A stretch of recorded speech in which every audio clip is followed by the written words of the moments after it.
अब देखिए स्टूडेंट्स, हम क्वेश्चन 6 करते हैं। क्या कह रहे हैं, हमने वैल्यूज फाइंड करनी है किसकी, x माइनस वाई की एंड y माइनस एक्स की। वेयर जो हमारे पास x एंड y की वैल्यूज दी हुई हैं, x की दी हुई है 2/3, y की 5/9। वो पूछ रहे हैं कि आर दे इक्वल, जो हमारे पास x माइनस वाई है वो y माइनस एक्स के इक्वल है कि नहीं। ये हमारे पास क्या है, कॉम्यूटेटिव प्रॉपर्टी है सब्ट्रैक्शन की। वो हमें पता है कि हमारे पास इक्वल नहीं आते होते, ठीक है, कॉम्यूटेटिव प्रॉपर्टी होल्ड नहीं करती सब्ट्रैक्शन के लिए। तो ये तो पता है हमारे पास ये इक्वल तो नहीं आएंगे, बस अब इसके आंसर निकालने हैं। देखो स्टूडेंट्स, आंसर इसके सही निकालने हैं। ये मतलब नहीं है कि अगर ये इक्वल नहीं आ रहे हैं तो इसका आंसर आप कुछ भी निकाल दो, ठीक है ना। तो देखिए सबसे पहले हम x माइनस वाई को सॉल्व करते हैं। यहाँ पे x माइनस वाई लिखा तो यहाँ पे x की वैल्यू 2/3 पुट की, माइनस का साइन, y की वैल्यू 5/9, ठीक है। यहाँ पर एलसीएम आएगा हमारे पास 9 आएगा, ठीक है। 3 × 3 करोगे तो ही 9 आएगा, ठीक है। 3 3 ज़ा 9 होता है। तो यहाँ पे डिनोमिनेटर में क्योंकि 9 बनाना है तो ऊपर भी मल्टीप्लाई कर देंगे 3 के साथ। 3 2 ज़ा 6, 6 माइनस यहाँ पे 5, तो 1/9 यहाँ पे आंसर आ गया। अब y माइनस एक्स चेक करो, y की वैल्यू क्या आती है अब हमारे पास 5/9, ठीक है। ये 5/9 है, फिर माइनस का साइन, यहाँ पे x की वैल्यू 2/3 है, ठीक है ना। तो यहाँ पर देखो क्या आएगा आंसर, यहाँ पे एलसीएम फिर से 9 लेंगे, यहाँ पे 5 आ जाएगा, माइनस 3 × 3 9 होता है, तो 2 3 ज़ा 6, यहाँ पे -1/9 आ गया। तो क्या आ रहा है हमारे पास answer, the find the values of x minus y, y minus x. Values find कर दी, आर द इक्वल, नो, ठीक है, no, they are not equal, ठीक है। फिर हम ऐसे लिख देंगे दे आर नॉट इक्वल, तो वो इक्वल नहीं है हमारे पास, ठीक है। तो ये हमारे पास आंसर आ जाएगा इसका।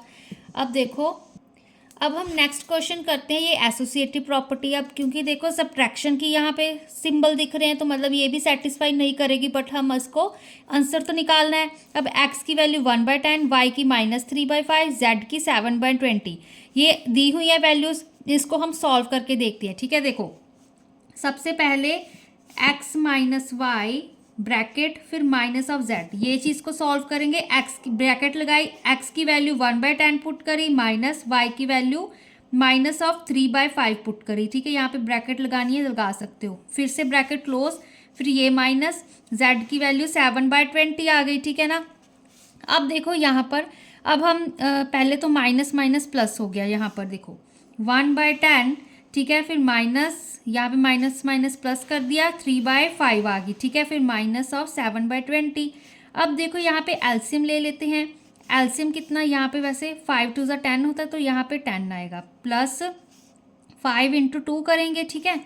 3/5, यहाँ पे 2 के साथ ऊपर नीचे मल्टीप्लाई कर देंगे, ठीक है। माइनस ऑफ 7/20, ये चीज़ आ रही है। अब यहाँ पे 1/10 प्लस 3 2 ज़ा 6, 5 2 ज़ा 10, माइनस 7/20।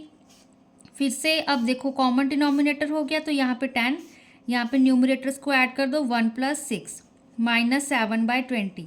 फिर क्या आ गया, 1 + 6 कितने होते हैं, 7, यहाँ पे 10 माइनस फिर से 7/20। यहाँ पे अब ब्रैकेट मैंने हटा दी, चाहे आप नेक्स्ट स्टेप में हटा दो, ठीक है। अब इस चीज़ का अगर हम एलसीएम लेंगे तो इसका क्या आएगा हमारे पास, 20 आएगा। तो यहाँ पर देखो क्या आएगा, 2, चलो प्रॉपर लिख देती हूँ आपको कंफ्यूजन ना हो। 7/10 को हम किससे, 2 के साथ मल्टीप्लाई करेंगे क्योंकि एलसीएम हमारा 20 आ रहा है, ठीक है। माइनस 7/20, तो यहाँ पे 7 2 ज़ा 14, 10 2 ज़ा 20, माइनस 7/20, ठीक है। तो यहाँ पे 14 माइनस 7/20 आ गया, ठीक है। डिनोमिनेटर सेम था, अब 14 में से 7 सब्ट्रैक्ट कर दो, 7 ही होते हैं, ठीक है। तो यहाँ पे 27/20 इसका आंसर आ गया। अब नेक्स्ट पार्ट देखो सॉल्व करते हैं, ये वाला x माइनस फिर bracket of y minus z, ठीक है। इसको सॉल्व करते हैं, देखते हैं क्या आंसर आता है। x की वैल्यू क्या है हमारे पास, 1/10, फिर माइनस ब्रैकेट, फिर y की वैल्यू -3/5, फिर माइनस का साइन, z की वैल्यू 7/20, ये चीज़ आ गई। अब देखो 5 और 20 का अब हमारे पास एलसीएम क्या होगा, 20 आएगा एलसीएम। तो यहाँ पे 1/10 लिखा, ठीक है, माइनस का साइन, यहाँ पे -3/5, ठीक है। 5 और 20 का एलसीएम 20 है आएगा। तो यहाँ पर अब 20 बनाना है हमने, ठीक है। 5 4 ज़ा 20 होता है, तो 4 को हमने ऊपर नीचे न्यूमरेटर डिनोमिनेटर में मल्टीप्लाई कर दिया, 7/20 एज इट इज़। ठीक है, अब फिर से 1/10 यहाँ पे माइनस का साइन, 3 4 ज़ा 12, यहाँ पे माइनस लगा के रखना। ठीक है, याद रखना। 5 4 ज़ा 20 माइनस 7/20, फिर किसके इक्वल आएगा 1/10 माइनस ऑफ, यहाँ पे 20 डिनोमिनेटर सेम हो गया। ठीक है, माइनस ऑफ 12 माइनस ऑफ 7, ये चीज़ आ गई। अब 1/10 माइनस यहाँ पे कितना आएगा माइनस ऑफ 19/20। ठीक है, 12 + 7 कितने होते हैं हमारे पास, 2 + 7 9 होते हैं, तो यहाँ पे 1 तो था ही हमारे पास। ठीक है, ये ब्रैकेट मैंने हटा दी, ये माइनस इसका रहेगा हमारे पास। चलो लगा देती हूँ, कंफ्यूजन ना हो। ठीक है, 1/10 माइनस ये चीज़ आ गई। ठीक है, अब 1/10 माइनस माइनस प्लस 19/20। ठीक है, अब फिर से क्या आएगा, एलसीएम हमारे पास 20 आएगा, तो यहाँ पे 20 बनाने के लिए 2 के साथ मल्टीप्लाई करेंगे। 1/10 को यहाँ पे 2/2। ठीक है, क्योंकि 20 बनाना है हमने डिनोमिनेटर में, एलसीएम 20 आ रहा है, प्लस 19/20। यहाँ पे क्या आएगा 2/10 2 ज़ा 20 प्लस 19/20। डिनोमिनेटर सेम हो गए, 2 + 19 किया। ठीक है, अब 19 20 21 21/20 आ गया इसका आंसर। अब देखो, जो ये वाली टर्म थी हमारे पास, इसका आंसर 7/20 आ रहा है, एंड इसका आंसर हमारे पास 21/20 आ रहा है। क्या ये इक्वल आ रहे हैं? नहीं, ये इक्वल नहीं आ रहे, तो हम लिख देंगे नो। ठीक है, दे आर नॉट इक्वल। ठीक है, दे आर नॉट इक्वल। अब देखो, अगर आपको प्रॉपर्टीज़ अच्छे से याद हों, ठीक है, हम सब्ट्रैक्शन में कोई प्रॉपर्टी होल्ड नहीं करती, ना कॉम्यूटेटिव, ठीक है, ना एसोसिएटिव, आइडेंटिटी भी नहीं होती, तो आइडेंटिटी नहीं है तो इन्वर्स तो होगा ही नहीं।